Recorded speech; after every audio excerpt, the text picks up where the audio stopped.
With his British accent, Mathias captured the ear of the authorities. His sales pitch suggested that by shifting everything to digital currency, the government could put an end to the EU. Then they would finally get the tax revenue they'd been missing. The powers that be had completely missed the fact that the loss of mobile hard currency would simply drive the entire population, heavily dependent upon the EU, into a subterranean subsistence level of poverty.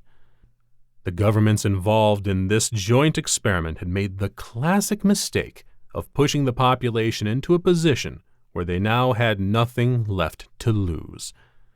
Now, with the poorly trained but armed militia joining the frightened mob, and no police willing to defend the New World Order, things could not have been blacker for the digital currency plan.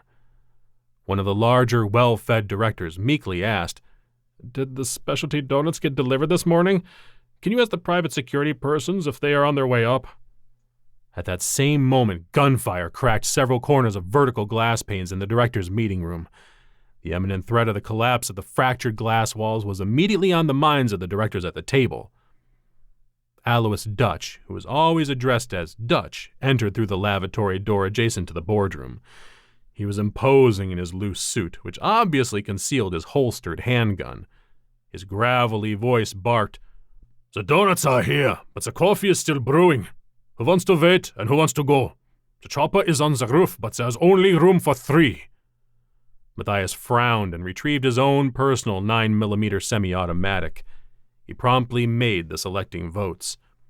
All the frightened directors stared in shocked disbelief as Mathias shot them all in rapid succession. After one shot each to the head, Mathias turned to Dutch and calmly stated, "We now have room for the donuts, but let's pick up coffee along the way. I would like to have room for the cream and sugar